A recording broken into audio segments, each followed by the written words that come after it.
നമസ്കാരം. എല്ലാ മാന്യ പ്രേക്ഷകർക്കും ആചാര്യ വിഷ്വൽ മീഡിയയുടെ പുതിയ ഒരു എപ്പിസോഡിലേക്ക് സുസ്വാഗതം. ജ്യോതിഷ സംബന്ധമായ കാര്യങ്ങളെക്കുറിച്ചാണ് ഈ ചാനലിലൂടെ നമ്മൾ പറഞ്ഞു വരുന്നത്. ഇന്ന് നമുക്ക് ശനി മാറ്റത്തെക്കുറിച്ച് നോക്കാം. ശനി കുംഭൻ രാശിയിൽ നിന്ന് മീനം രാശിയിലേക്ക് മാറുകയാണ്. 2025 മാർച്ച് മാസം 30-ാം തീയതി ശനി മീനത്തിലേക്ക് പ്രവേശിക്കും. അപ്പോൾ ഈ ശനിയുടെ മാറ്റം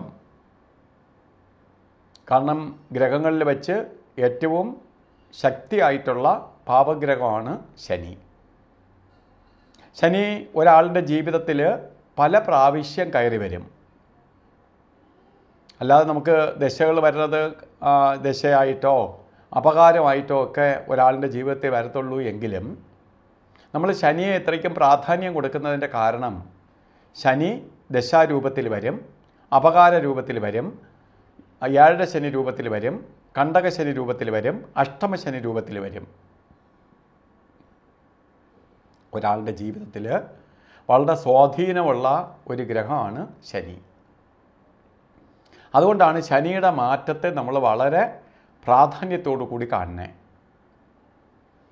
ശനി കുംഭത്തിൽ നിന്ന് മീനൻ രാശിയിലേക്ക് മാറുമ്പോൾ ഓരോ രാശിക്കാർക്കും ശനിയുടെ പ്രവർത്തനം എങ്ങനെ എഫക്റ്റ് ചെയ്യുന്നു എന്നാണ് നമ്മളിന്ന് നോക്കി വരുന്നത്.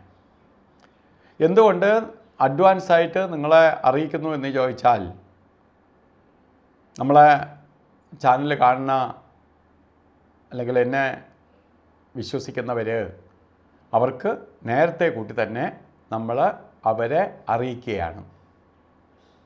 ഇന്ന് നമുക്ക് ചിങ്ങൻ രാശിക്കാരുടെ ഫലം, ഈ രാശിമാറ്റം ചിങ്ങരാശിക്കാർക്ക് എങ്ങനെ എഫക്റ്റ് ചെയ്യുന്നു എന്ന് നമുക്ക് നോക്കാം.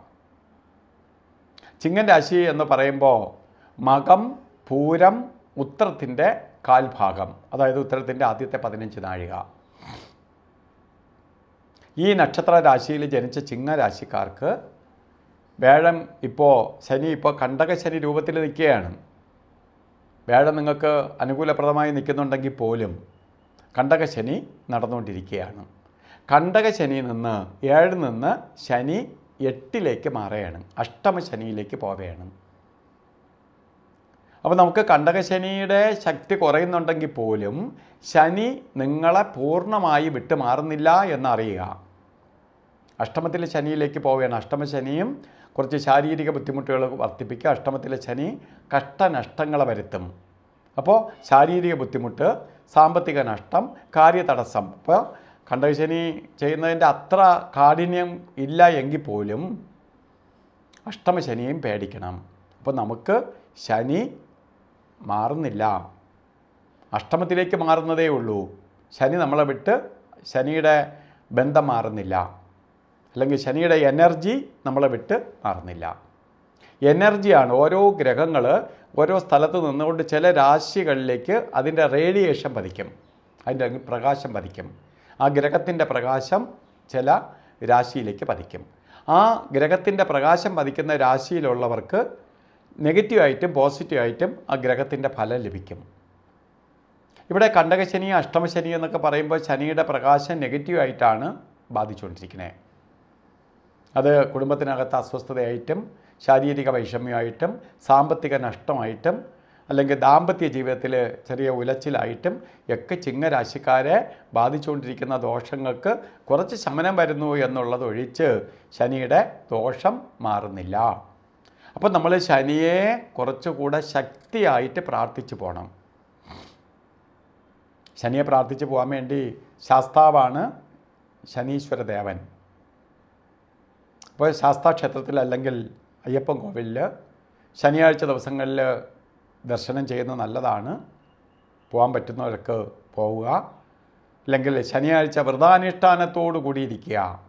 ശനി വ്രതം നോക്കുക എന്ന് പറയുന്നത് ശനിയുടെ ദോഷത്തെ കുറയ്ക്കാൻ സഹായിക്കും. ശനി യോഗിവര്യനാണ്. പ്രത്യേകിച്ച് മത്സ്യമാംസാദികൾ കഴിക്കാതിരിക്കുക. വ്രതത്തിൽ ഏറ്റവും പ്രധാനമാണ് മത്സ്യമാംസാദികൾ. അപ്പോൾ മത്സ്യമാംസാദികൾ കഴിക്കാതിരിക്കുക. ഇപ്പോൾ വ്രതം എന്ന് പറയുമ്പോൾ മത്സ്യമാംസം കഴിക്കാതിരിക്കുന്ന മാത്രമല്ല, കുറേ കാര്യങ്ങൾ പാലിക്കുക. അന്ന് സത്യസന്ധമായിരിക്കുക, പ്രാർത്ഥനയോടുകൂടി ഇരിക്കുക. അത് മത്സ്യമാംസാദികൾ കഴിക്കാതിരിക്കുക. മത്സ്യമാംസം എന്ന് പറഞ്ഞാൽ ശവം കഴിക്കാതിരിക്കുക. നമ്മൾ മറ്റൊരു ജീവിയെ കൊന്ന് അതിൻ്റെ മാംസം കഴിക്കുമ്പോൾ ആ കർമ്മഫലവും കൂടി നമ്മൾ കഴിക്കുകയാണ് എന്നറിയുക. അപ്പോൾ എന്തു ചെയ്യും? നമുക്ക് ഉള്ള ദോഷത്തിന് കാഠിന്യം കൂടും. നമ്മൾ ഉള്ള ദോഷത്തിന് വളമിട്ട് കൊടുക്കും പോലെയാണ്. അത് കുറച്ചുകൂടി വളരും. പിന്നെ നമ്മൾ അമ്പലത്തിൽ പോയതുകൊണ്ടോ പ്രാർത്ഥിച്ചതുകൊണ്ടോ ഒന്നും നമ്മൾ ചിലപ്പോൾ പല പരിഹാരങ്ങൾ ചെയ്യും. ആ പരിഹാരങ്ങൾ ഫലിക്കാത്തതിൻ്റെ പ്രധാന കാരണം നമ്മൾ പരജീവികളെ ഉപദ്രവിക്കുന്നത് കൊണ്ടാണ്. ഇപ്പോൾ കള്ളം പറയാതിരിക്കുക. അന്നത്തെ ദിവസം സത്യസന്ധത എല്ലാ ദിവസവും നമുക്ക് കള്ളം കുറച്ച് കൊണ്ടുവരിക. കള്ളങ്ങൾ പലപ്പോഴും നമ്മൾ പറയുന്നത് ചിലപ്പോൾ ചെറിയ ചെറിയ കാര്യങ്ങൾക്ക് വേണ്ടിയിട്ടെങ്കിലും ഒരു ദിവസം തന്നെ പല കള്ളങ്ങൾ പറയേണ്ടി വരും. അതുകൊണ്ട് കള്ള പറയാതിരിക്കുക, സത്യസന്ധമായി പോവുക. കാരണം എല്ലാം പ്രകൃതി ശക്തി കണ്ടുകൊണ്ടിരിക്കുകയാണ്. അപ്പോൾ പ്രകൃതിയാണ് ഈ ഗ്രഹങ്ങളുടെ എല്ലാം നിയന്ത്രിക്കുന്നത്, പ്രകൃതിയാണ്. അപ്പോൾ പ്രകൃതി ശക്തി കണ്ടുകൊണ്ടിരിക്കുകയാണ്. അപ്പോൾ നമ്മൾ പ്രാർത്ഥിക്കുന്നതും ഇതുമൊക്കെ പ്രകൃതി ശക്തി കണ്ടിട്ട് നമുക്കൊരു പ്രൊട്ടക്ഷൻ ഉണ്ടാക്കി തരും.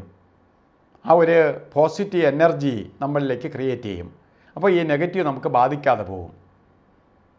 ഇതാണ് ഈ ഗ്രഹങ്ങളുടെ പ്രവർത്തനത്തിൽ നിന്ന് നമ്മൾ പൂജാതി കർമ്മങ്ങൾ ചെയ്യുന്നതിൻ്റെ പ്രവർത്തനം.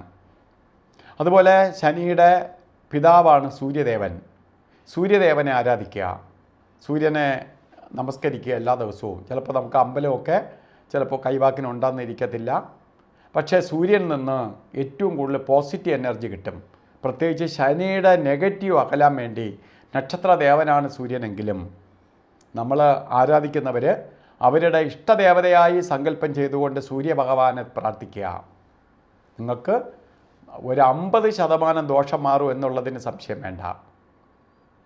അതുപോലെ ഒരു ശനീശ്വര യന്ത്രം, അഷ്ടമത്തിലാണ് ശനി പോണത് കൊണ്ട് രോഗായുധങ്ങൾ വരാനിടയുള്ളത് കൊണ്ട് ഒരു ധന്വന്തരി യന്ത്രവുമായി ചേർത്ത് ദേഹരക്ഷ കെട്ടിക്കൊള്ളുക ഈ 2.5 വർഷത്തേക്ക്. അപ്പോൾ ശനീശ്വര യന്ത്രവും ധന്വന്തരി യന്ത്രവും കൂടി പ്രൊട്ടക്ഷനായിട്ട് കെട്ടിക്കൊള്ളുക. അത് നമുക്ക് ഒരു കവചം സൃഷ്ടിക്കും, നമ്മളെ സഹായിക്കും. കുറച്ചുകൂടി ദൈവാധീനം കൂട്ടാനും നമ്മളിലേക്ക് പോസിറ്റീവ് എനർജി കൂടാനും നെഗറ്റീവിനെ ബ്ലോക്ക് ചെയ്ത് നിർത്താനും സഹായിക്കും. അപ്പോൾ എല്ലാ ചിങ്ങരാശിക്കാർക്കും നല്ല ഫലങ്ങളുണ്ടാവും. അതിന് ഈ പരിഹാരം ചെയ്തു പോയാൽ സംശയം വേണ്ട. അതുപോലെ ഈ ചാനൽ സബ്സ്ക്രൈബ് ചെയ്തിട്ടില്ലാത്തവർ സബ്സ്ക്രൈബ് ചെയ്യുക. അതിനൊപ്പം തന്നെ ബെൽ ബട്ടണും കൂടി അമർത്തുക. അപ്പോൾ ചാനലിൽ ബെൽ ബട്ടൺ അമർത്താൻ പറയണത് ഞങ്ങൾ ലൈവ് പ്രോഗ്രാം ചെയ്യാറുണ്ട് യൂട്യൂബിലൂടെ. നിങ്ങൾക്ക് ഡയറക്റ്റ് വിളിച്ച് ഇതിപ്പോൾ നമ്മൾ കോമൺ ആയിട്ടുള്ള കാര്യങ്ങൾ പറയുന്നുണ്ടെങ്കിലും ഒരു വ്യക്തിയുടെ അവരുടെ അപ്പോഴത്തെ സ്ഥിതി വ്യക്തമായി അറിയാൻ വേണ്ടി നമ്മൾ യൂട്യൂബ് ലൈവ് പ്രോഗ്രാം ചെയ്യുന്നുണ്ട്. അതിൽ വിളിച്ച് 1 മണിക്കൂർ ദൈർഘ്യമുള്ളതാണ്. വിളിച്ച് നിങ്ങളെ കാര്യങ്ങൾ ചോദിച്ചറിയാവുന്നതാണ്. അപ്പോൾ അത് അറിയണമെങ്കിൽ എന്ത് ചെയ്യണം? ബെൽ ബട്ടൺ കൂടി, അതിലെ നോട്ടിഫിക്കേഷൻ നിങ്ങൾക്ക് ലഭിക്കണം.